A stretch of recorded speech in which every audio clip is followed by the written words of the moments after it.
So thank you very much for joining us for this presentation to all Year 8 parents and students as well. It's been a great start to the year so far. Obviously it's been different to any that we've experienced before, but the children are rising really well to the challenges that has brought to them. Obviously at St Paul's we don't only look at challenges, we look at opportunities as well, and the current situation has given us a variety of opportunities for the children. One of them that I was reflecting on was the ability that they're having at the moment to look at presenting their tutor group assemblies in different ways. So on Friday mornings we celebrate collective worship as a year group, and at the moment we're doing that in the different tutor rooms, and each of the tutor groups are taking it in turns, as they always do, to create presentations, and they're actually being amazing in terms of the technology. They're teaching me a thing or two about it, so do please ask your child if they've been involved in their tutor group assembly yet. So as I say, that is one of the amazing opportunities that they've been presented with, and they're doing brilliantly with that. In the presentation today there are a number of different staff who are going to be talking to you about some of the things that are coming up for Year 8. At the end of the presentation there is a slide there that's got some of the key dates on it, but do please use the calendar that's available on the school website, because that's always the most up-to-date way for you to find out about anything important that is happening with the year group. So today in the presentation we've got Mr. Tillman. He's going to be talking to you about the Year 9 option process. I know it doesn't seem that long since we did the Year 8 one, and here all of a sudden we are now looking ahead to the Year 9 and the curriculum opportunities that presents to the children. We've then got Miss Solsh, who's going to be talking about the teen brain and ways that you can support your child best during their time at school, with the different ways in which a teenager's brain works perhaps to the ours does as adults. Miss Hartwell is going to be talking about accelerated reader. As you know, in school we take literacy very, very seriously and know how important it is for your child to read, so anything that you can do to support them with that is also gratefully received and appreciated. Miss Roach is going to talk to you about the PSHE programme that's coming up, and that's something that is delivered by tutors on a Monday morning, and then Mrs Hoskins is going to talk through some of the key areas of safeguarding for Year 8 students. We do have a live question and answer session available on Tuesday the 17th of November. That's between 6 and 6:30, so if you do have any questions after watching the presentations, then please do feel free to email those through to me at school, and we will have those questions then on the evening. And if you want to sign in and watch the presentations and also have any questions answered, then that's the time to do it. But as you know, we're always available for you, so please, if you've got any questions in the meantime, do feel free to contact us in school. Thank you. Hi there, Year 9. My name is Mr. Tillman. I'm an assistant head teacher here at St Paul's, and I want to talk to you very, very briefly about the options process for Year 9. So you went through with your children last year the expressive arts option process. This process is not dissimilar in terms of how we're going to administer it procedurally, but there's wider ramifications. There are more subjects that you are able, or your children are able to choose from. So they're going to be expressing preference for the subjects in the green box there, so the design and technology subjects, the purple subjects, which are the expressive arts subjects, humanities in yellow, and also the options subject, which are a whole range of new subjects. The red subjects there, so English, Maths, MFL, RE and Science, are predetermined, and all students will continue to study those subjects, and they don't get any choice with regard to those subjects. There are 3 different suites of subjects depending on the choices that students make. There isn't an easier route or a more difficult route or anything like that. They are all comparable. The actual process, there'll be an information evening where there'll be presentations from subject teachers and ambassadors. Normally we do that in person in the sports hall, and I suspect for obvious reasons it's going to be slightly different this year. Do watch space for that. That'll be in early February. We'll share with you an options booklet in addition to all the presentations that we'll share with you, and that will give you an opportunity to discuss with your children the decisions that they might make. Pupils are encouraged to talk to their teachers as well. The option form will be electronic, again, so very similar to the Expressive Art process you went through last year. That's going to be available online from the 1st of March for pupils to express their preferences. The deadline for that will be the 19th of March. We'll then go through the process in school of assigning subjects. The last 2 years running, we've been able to get 99% of pupils 3 of their first 4 preferences, so we've been successful in getting pupils in the subjects that they wanted to be in. We'll communicate that with you and your children by a letter by the 11th of June. At that point, you might have some feedback for me, so please email that to me, or your children can come and talk to me, and feedback on the subjects that have been assigned. There'll be a deadline for that as well. And then start year 9 with enthusiasm with the new subjects. The best advice at this point I can give, and there's some quotes here from some students, are to use tools that we've got available to ourselves. So, for example, Unifrog, to looking at specific career paths or perhaps university degrees or apprenticeships, and therefore which subjects might be most appropriate for those. Asking teachers lots of questions. Don't make assumptions, don't listen to rumour or hearsay. Always ask your teachers or come to me or Miss Shepherd or Miss Robinson and get the right answers with regard to options. Any of the information that we send out to you, please read it carefully. Children and parents, please read it together. Do make those informed decisions. And again, if you're not sure, ask the question. And students, please make up your own mind with this. Don't make decisions based on friends. Hello, I'm Mrs. Bennett Solshan, Assistant Head Teacher at St Paul's. As part of our September training days, I arranged training for colleagues on the teenage brain. The workshop was developed by Professor John Coleman and was delivered by specialist Martin Lee from Bedford Borough Council. Developments in science means that we now know more about the teenage brain. Apart from the first 3 years of life, the brain goes through the biggest changes in its development during the adolescent years. As teachers of teenagers, it's important therefore that we understand the science behind the changes the teen brain goes through.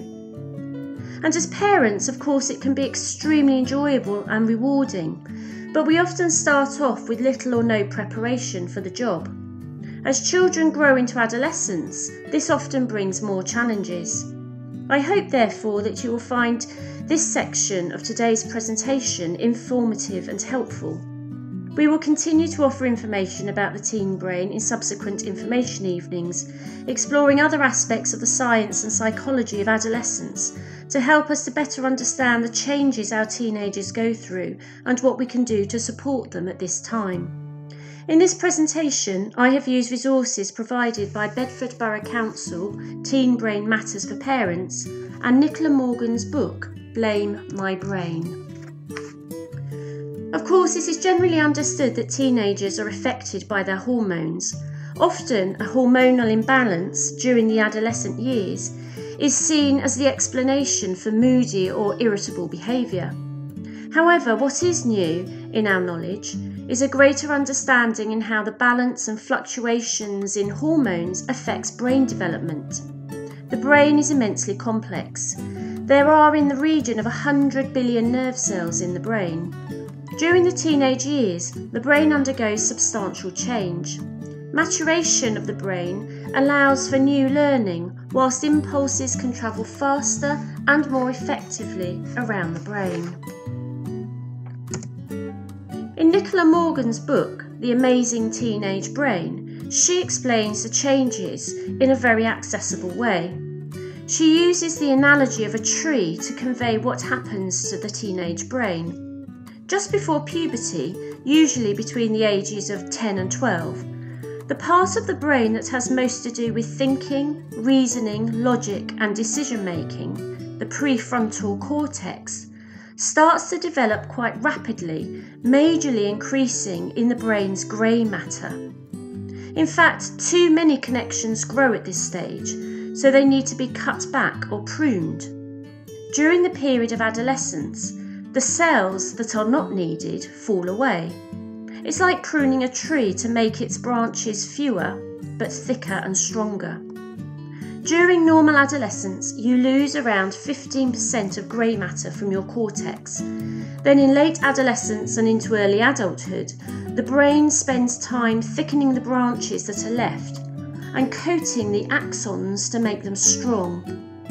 It's as if the brain is being remodelled so that it can work as it needs to in adult life.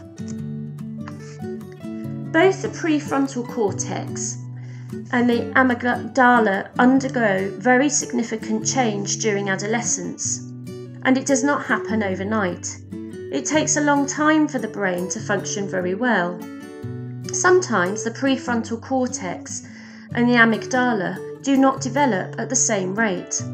In some teenagers, the amygdala may develop at a faster rate than the prefrontal cortex, and that is when we see adolescents more likely to exhibit risky behaviour. Their prefrontal cortex, the part that makes you think and reason, is overshadowed by the amygdala, the part of the brain linked with pleasure and rewards. The third part of the brain important to mention is the hippocampus. This is a centre that processes and encodes memory traces and the retrieval of memories. It is very active in adolescence and plays an important role in learning as our memory capacity also increases.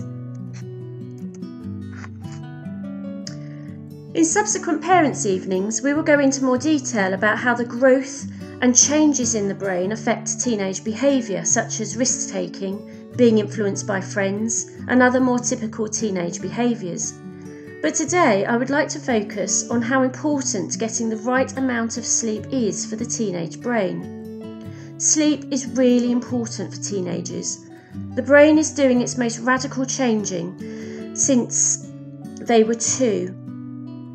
And therefore, one of the best things we can do is to help our brains develop at this time is to give it enough sleep. However, nature doesn't really help because as we become adolescents, the hormone that is released that tells our body it's sleep time, melatonin, is released later in adolescence than it is in other age groups. Perhaps you are already noticing your child becoming sleepy later than yourself. So whilst the teenager is asleep, there is a lot going on in the brain. Firstly, all the pruning that's going on and the strengthening of the synapses. And the more a teenager does or learn, for example, the more the connections increase and strengthen. Getting the right amount of sleep will also enable your child to do well at school. The sleeping brain is known to practice the things that they have done during the day. And as Nicola Morgan writes, if you learn some important history dates, say for a test the next day, your brain could be rehearsing them and strengthening them during the period of REM sleep. If the teenager gets enough REM sleep, this will hopefully enable them to do well in the test. Sleep therefore allows us to rehearse the learning we have done and embed it in our long-term memory. We know that not getting enough sleep is harmful to us in many ways. If we don't get enough REM sleep, or deep sleep, we become sleep deprived, and this can be shown via different symptoms. Did you know that rats die faster when deprived of sleep than when deprived of food? Sleep is strongly linked to mental health. One major study has shown that sleep-deprived people are 40 times more likely to suffer clinical depression. It also can affect how successful you are at school, academically. In a survey of sleep habits of 3,000 teenagers in Rhode Island, America, those with most sleep got A's and B's, and those with the least got C's and D's. So how much sleep does your teenager need? It is recommended that teenagers get just over 9 hours sleep per night. On average, many get 7.5. That's about 10 hours of sleep loss per school week. And with that loss, your teenager loses out on the crucial REM sleep that is so important to building strong connections in the brain, memory, and learning. So how can we as parents then help our teenager with good sleep routines, or as Nicola Morgan calls it, good sleep hygiene? Well, it's not rocket science. In fact, it's probably everything that you already know. But here are a few ideas and suggestions. Turn off all digital devices at least half an hour before bedtime. It's a good idea for digital devices to be kept in a different room overnight, perhaps the kitchen, for example. Backlit screens are likely to keep us awake, as is the stress of someone trying to contact you. Focus on relaxing. A warm drink, without caffeine of course, some soothing music, reading a book, low lighting, a warm bath, maybe some gentle exercises, but nothing that raises the heartbeat. Of course, we all have a bad night's sleep sometimes. It's important not to worry about it and just keep to good bedtime routines so that you give your body a better opportunity to get back into the habit of a good night's sleep. There are also some really good ideas on the NHS website. We will send you the link for your reference after the live Q&A on the 17th of November. Your child has access to the It's Learning Wellness page compiled by Mrs. Dalkin. The focus for this half term is on sleep and the importance of sleep. Much of the information I have offered here and additional information will be available to pupils, including a quiz in the final week where pupils will be able to assess how sleepy they are, to see whether they are getting enough sleep or not. We recommend that you look at these pages with your child on It's Learning, as they will complement the slides shown in this presentation. As Dr. Janet Goodall conveys, the best parental engagement is not necessarily knowing the answers, but knowing how the answers can be found. I hope that with today's presentation, we have been able to support you with finding some of the answers you need focusing on the teen brain, and particularly the importance of sleep to help your child grow into a healthy young adult. Thank you very much. Good evening, I'm Miss Hartwell and I'm here to talk to you about Accelerated Reader at St Paul's. So the Accelerated Reader programme is really simple, and we've had it here at St Paul's now for a good number of years. The whole idea is that a student will select a book and read it. They will then be able to take an online quiz and they will receive feedback on their comprehension and how well they have understood that book. As teachers, we are then able to look at this data and guide students towards books that are perhaps maybe more of their interest or more of their book level. We can then use these books and this data gradually over time to track their progress in reading. The programme offers appropriate challenge, so as I've said, it helps us to work out how students are reading and how well they are understanding things. Year 8 students will have taken their STAR test for the beginning of this year, which is a test that contains a number of different questions in which they will figure out the answer based on multiple choice questions, and it will then give us their reading range, or their ZPD. This allows us to work out their reading range, and we will do 3 tests in a year. So as I said, we've just completed the first one. We will hopefully do another one in the Lent term and another one in the summer term. So gradually over the year, this helps us to kind of determine how well students are progressing in reading, and it also helps us as class teachers to kind of understand where we might need to put interventions in place for them as well. Students will have a copy of this inside their planner, and this is also in the English classrooms and also in the library. All of our books in the St Paul's Library are organised via this system where we have got lots of coloured dots. So if a student's ZPD comes back at a 3.7 to a 5.1, we will know that the books that they can select will have a green dot, a blue dot and a red dot. The book levels are on the inside cover of each book, so students must make sure that when they are looking for a book, they don't just go on the coloured dots and that they are double checking on the inside cover. You will be able to see this information on their planners as well. They will have their reading range and the colours that they should be reading, and you can also check the library books that they bring home with them. So in the student planner, there are 2 pages that we have recently put in this year. This again explains what the Accelerated Reader programme is, and it also shows us the coloured dot system with the reading ranges as well. We have also included a website which is called www.arbookfind.co.uk, because we appreciate that obviously students will have books at home, and they will also use other areas such as the local libraries as well as the school library. So it's good to see from a range of books whether they can access these on the Accelerated Reader programme. On the right hand side of the planner you'll see that it says Advent Star Test, and we've got ZPD level and colours. They should have their reading ranges in their planner now, and also the colours that they are able to read. If that information is not in there, please make sure that they speak to their English teacher who will have this data, and we can make sure that the planners are 100% up to date. At the moment we are making sure that the library is a zoned area to make sure that we are keeping to our year group bubbles. Year 8 will have access to the entire library on a Tuesday first break. So if they really want to use the library in terms of the computers, and they want to make sure that they can see the whole selection of fiction and non-fiction books, Tuesday first break is the time to do it. Otherwise, they are able to access the library at all other times, at break time, lunchtime and after school and before school, but it will just mean that they need to make sure that they are in their zoned area, so they might not have enough access to the library as they would like. At this moment, it's really important for parents to get involved. I know that last year when we did our information evening, we shared 10 ways to engage in your child's reading, and we got lots of positive feedback on that.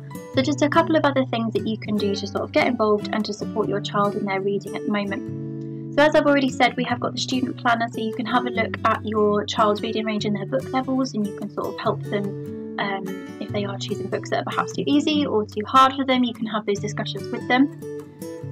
It would be really helpful as well if you could always just double check that they do bring a reading book with them as part of their daily equipment, because we do have drop everything and read sessions every day in which they are asked to read for 20 minutes, and that isn't always necessarily in English. It can be in a range of subjects as we're trying to raise the profile of reading here at school. We have also changed the licensing so that the Accelerated Reader programme can be accessed at home, because we appreciate if you are isolating and also that students don't have enough access to the library computers as they maybe once did. Another opportunity for them to keep taking those quizzes and to remain engaged in the programme is to do this at home. So I have attached the link here for you, and students will need their login details, which can also be found in the planner. But if there are any problems with logging in at home, please let your child's English teacher know, and we can get to the bottom of that for you.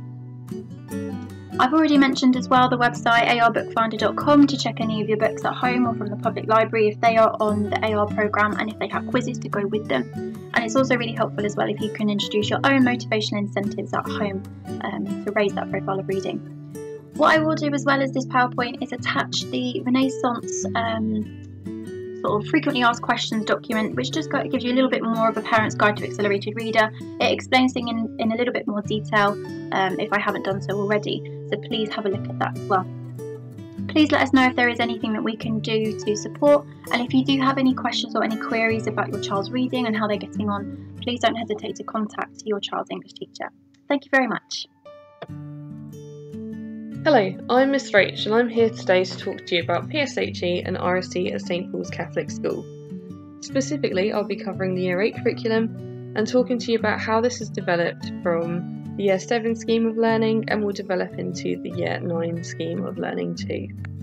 When I refer to PSHE, what I'm referring to is personal, social, health and economic education. With RSE, we're looking at relationships and sex education. As of this year, it's become a statutory requirement for PSHE to be taught in both primary and secondary schools. And if you'd like to find out more about this, you can look on the government website or you can look on the PSHE Association website, and you'll see how massively wide and expansive the scheme of learning is for PSHE. We think this is a really excellent opportunity for us to be able to develop the whole child at our school and to develop children who are able and capable of making sound decisions in their lives, both emotional and academic. PSHE and RSE at St Paul's takes place in a variety of different ways across the school. Predominantly during tutor time every Monday from 8:55 to 9:35, these sessions are led by form tutors and consist of tutor-led lessons and class discussions and debate. It's previously been taught in workshops, so RSE last year was taught with each year group being broken down into each of their bands, so X band and Y band. That worked really effectively for us last year, but because of the COVID restrictions this year, we are moving it into form time in Lent 2. This means in the second half of the Lent term, we'll have our form tutors leading students through our RSE curriculum. We actually think this is a really great development because it means that students have got longer to have discussions about such important topics, and it also means that they're in smaller groups with groups that they know really, really well. So hopefully those kinds of discussions can be had in a more comfortable environment. The RSC and PSHE is wide-reaching and expansive, so a lot of topics are embedded throughout the St Paul's curriculum and are taught by subject specialists in subjects such as RE, English, history, geography and science. This allows for each subject matter to be viewed in a much more meaningful and relatable context. So that means for us that rather than just doing one-off lessons just for the sake of covering content, we teach it in a way where it can be seen as relevant and it can be seen to actually have an impact on the world around our students. Well, what do we want to achieve at St Paul's?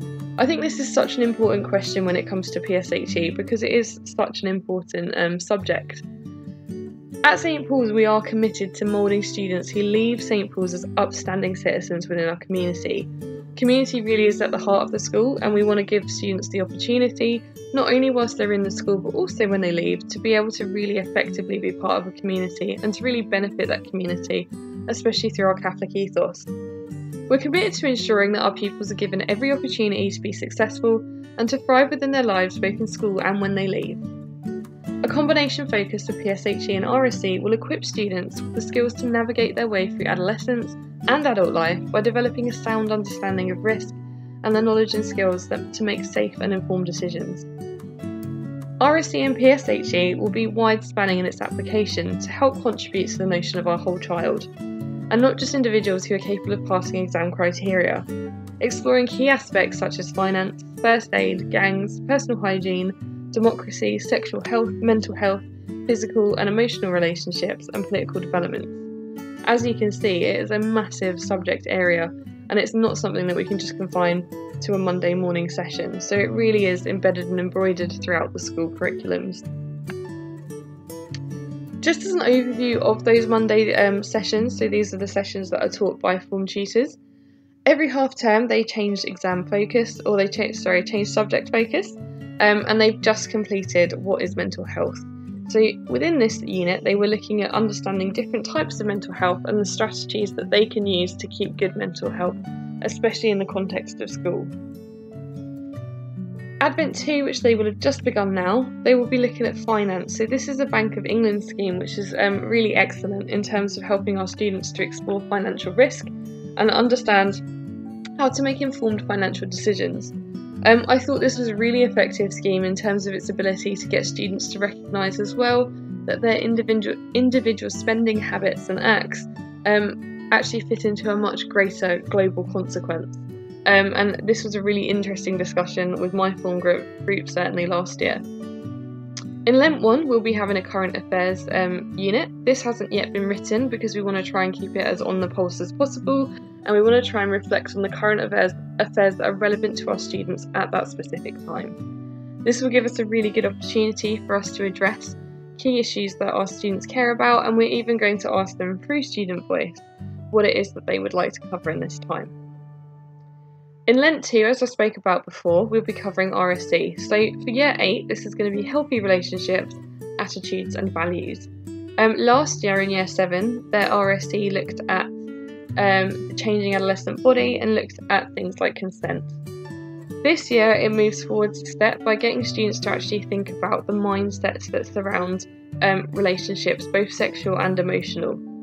And what we really want students to think about here is what a healthy outlook looks like. So thinking about the effects of things like body image, thinking about the way that people talk to you, the way that people can engage with you in a way that may be inappropriate, looking at things like e-safety. So what we would like coming away from this unit is for students to be able to identify factors that pose a risk to them. Moving on into year 9, the RSC unit moves on for them starting to look at more of the physical side of sexual relationships. So starting to think about conception and starting to think about different family values that surround that and the benefits of a Catholic relationship and a marital relationship. Pentecost 1 for PSHE will be moving on to prejudice and discrimination. This is such an important topic for us, for our students, and we know this certainly from over the summer, especially with things like Black Lives Matter. We had a lot of our students really wanting to find out more And actually, that's another one of the things that we've kind of taken on board and started to think about in terms of current affairs and prejudice and discrimination is covering topics that really matter and affect our students. Within this unit, we'll be exploring themes surrounding prejudice and discrimination, understanding where prejudice and discrimination actually come from, and how we can tackle it effectively. Finally, in Pentecost 2, we'll be looking at charity and fundraising. Whilst at the school, students do lots and lots of charity and fundraising, and we really want them to understand why that is. We want them to understand the importance of charity and the impact that charity can have on different communities. And really, we're aiming to situate that within the Catholic faith and really looking at why it is that we give to charities and we fundraise. So just to develop the sex education unit that we're going to be covering this year, just in a bit more detail. So keeping healthy relationships, attitudes and values has been added to the Year 8 curriculum this year to ensure that St Paul's is not only in keeping with new government guidelines, but also to ensure that we have really well-informed students. We strongly believe that providing a high-quality RSE with timely and age-appropriate information about their bodies and relationships, that they'll be able to make their transition into adulthood with confidence and knowledge to understand what is happening to them, and hopefully grow into confident and healthy adults able to make positive life choices. The purpose of the upcoming session is to provide knowledge and understanding of safe and healthy relationships based on love and respect. This is to encourage the eventual development of safe and healthy relationships later in life. The Healthy Relationships, Attitudes and Values session will have a focus upon sexual consent, rights within relationships and marriage, physical and sexual harassment, and exploitation. And exploitation can cover things not only just in person, but also looking at aspects like e-safety and ensuring that students are keeping themselves safe that way too. This session has been designed to ensure that students have a thorough awareness of what a healthy relationship looks like through learning the importance of values and individual conscience and moral considerations, learning the value of family life, marriage and stable and loving relationships for the nurture of children, and learning the value of respect, love and care. So that's what they'll be covering this year. If you have any questions or would like to follow anything up with me, please do kind of shoot me a question in the live Q&A. Otherwise, if you'd like me to reply kind of privately, then you can send me an email to alicia.roach@st-pauls.org.uk. Thank you very much. Good evening. My name is Anne Hoskins and I am the Deputy Designated Safeguarding Officer at St Paul's. This evening I will be focusing on 3 areas of concern which we feel the children of Year 11 need to be aware.